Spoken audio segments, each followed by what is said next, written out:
Yikes! Greetings and welcome to Smartwatch Dicks. Welcome back. When you hear me say yikes, it usually means I screwed up, and I did. You guys, I hope, just finished watching that massive review comparison of all of these dual processor Android watches, and where's the battery? I keep getting asked, where's the battery? And it's like, I did a whole segment on that. What? You guys didn't watch it? So I went back and checked, and yikes! I forgot to put it in. I edited the whole thing together, and I was so happy I gave it a different file name. And when I went to edit, I told... Anyway, I guess it's a good thing for now. Anytime anybody asks me about battery life, I'll refer them to this video because it's just a short segment really talking about the battery life of these watches. Under one specific condition, mind you, then in Android mode like this, they are set up with a 15-second screen. Well, you're going to hear all that, but it's basically about this ambient always time mode. Yeah, it's really on. It's just really dim.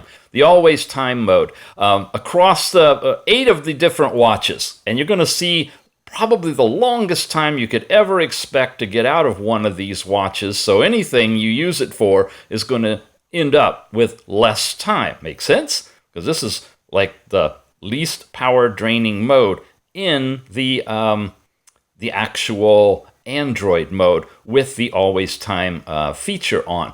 Now, one thing I didn't do, and by way of apology to you guys for messing up and leaving it out, I'm going to go ahead and do this for you, but you won't see it in this video. I want to get this up right away. What you will do is see it in the show notes. I'm going to set all 3 watches up, the dual processor ones, in bracelet mode. After they're fully charged, with the always time mode switch, you saw me turn it on so that the time display will always be on the Optimus Pro, on the LEM9, and on the Thor5. We'll run the same time test across these 3 watches in this mode and see how long they really do last, whether you need the bracelet mode or not, okay? That's in the show notes. After that, I'm going to switch them all to the heart rate mode. I'm going to leave them on the ground. I'm not going to be wearing them consistently, but I am going to have them in that mode so that the little diode is pulsing and it's active and the display is animated, and we'll compare the times of battery life with the always time heart rate display on, and this never turns off on any of the 3 watches. So I'll give you that data, but it's going to be a while, but come back, check the show notes for that. In the meantime, my apologies everyone, this is what you've been looking for. Battery life. Man, oh man, battery life is hard. I was only able to do one form of comparison on all of these watches, and I even screwed that up a little bit. I'm going to run it through with you. Here's all the numbers, the raw numbers. Take a look at that. You're going to want to know, for those of you who care, later, this is the date, the time of day or night. That's the cumulative hours from when I started adding up. And these are the different watches, A, B, C, D, E, F, and this is their battery level measurement, okay? And I ran out of room, and I had to add for column A and B. Here's some more data. And that's the time. And then, well, you'll see the summary here right now. I did this for the pairs of watches in the different groups so we could compare the battery life of a dual processor watch with the battery life of a standard non-dual processor watch, all of them being set to the ambient mode like this. Now, beyond that, okay, here we go, the ambient mode. Beyond that, they were set with this particular watch face. They were set with the brightness being at medium, with sound off, with Wi-Fi on, without the twist your wrist thing, no cellular, no location services, no Bluetooth, all configured that way and set to turn off automatically in 15 seconds. And the only time they were turned on was when the testing was done and they all started at 100% at the same time, with the exception of one. Doggone it. That, and I'm about to show you, because a lot of you guys are going to go, on the results on the Thor4 Dual, which is what I was doing as comparison with the Thor5. Everything is set up the same. You see now I'm getting a countdown of the time. This is one of those downloadable watch faces that matches the look and feel of the ambient one, but also has battery life in it. It was designed by the Collins clan, Tim and Pierce Collins, remember? And it's in that server. When you scroll over to the far right and hit the plus key, you can scroll down and download that face. So that's how I was checking them. I would turn the watch on and I would see what the levels were and I'd write the numbers down. Everything is the same configuration.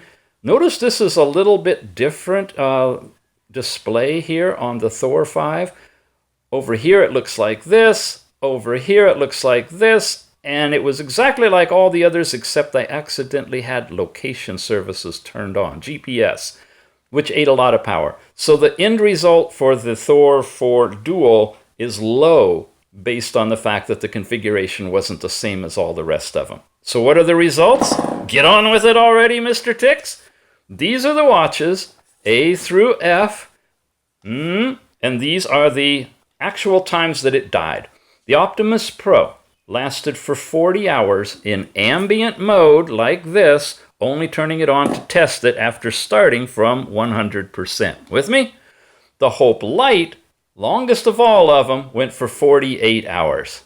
Those two were great. That's why I needed this extra sheet to be able to add some more number. I just totally ran out of room. The others started dying off. In the Thor realm, the Thor5 got 32 hours compared. Now this is a dual processor watch to the 40 hours of the Optimus Pro. About 8 more hours. It's a full workday. 19 hours for the Thor4 Dual. I don't think that's right. It's probably up there in the neighborhood of 30 hours, but I'd have to completely retest it. We're not about that anyway right now, so sorry. That's the results. The LEM9, 32 hours, same exact as the Thor5, but the Optimus Pro beat them. Those are the 3 that we're looking at in terms of the dual processor watches. And then the LEF3 and the X7 came in lower, but this one was 5 hours longer for the LEF3, and I got confirmation from Pablo 11, who knows everything. It's amazing. He's like Yoda, you know. If you ever don't know what to do, go ask Yoda. He confirmed that there's a larger battery and a different screen technology in the LEF3, right, than there is in the X7 from Finow, that leads to a little bit longer battery life. The other thing I like to point out is these are really bright. You can actually take this outdoors that's the ambient mode, guys. Here's the regular one in medium brightness. If I turn that down to lowest brightness like that and then bring it up, it's awesome. I mean, this thing is a very bright watch, whether you get the LEF3 or the X7. But in terms of the ambient mode, in Android format, right, not the bracelet format, it's nice and bright. There is no bracelet format on this one. What am I talking about, right? This is what you get if you want to be in the always time mode, and they're always bright. And because of that, the life is 26 hours as opposed to 40 hours. So that's your trade-off. Decision point, do you need a watch that's going to last you 2 days-ish and be kind of dim? Or do you want a watch that in the always time mode is going to be bright and easy to read, but you only get 1 day out of it? Yeah. Some more of you decided. Okay, those guys have left. There's about half of you still here.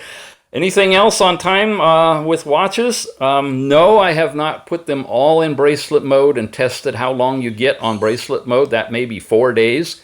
I'll try to do that and add that information to the show notes down below, plus any more pieces related to some of the battery life on these. Check the show notes to try to get the specifics. But for now, this is what we've got for a test.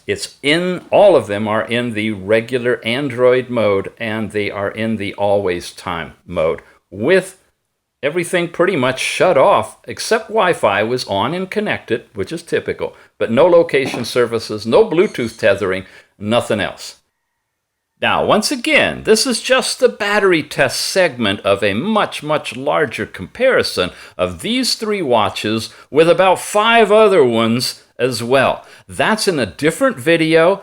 Click here and you can go over, where do you want to put it? Okay, click here and you can go over to watch that particular video, all right? That's the complete massive comparison of all of these newest Android smartwatches. In the meantime, if you're curious about battery life, this is the video I've referred you to. And just a reminder, battery life is really hard to do, so I don't do it except on rare occasions like this one, when an ant crosses my screen. Thanks for watching, everybody. See you again soon.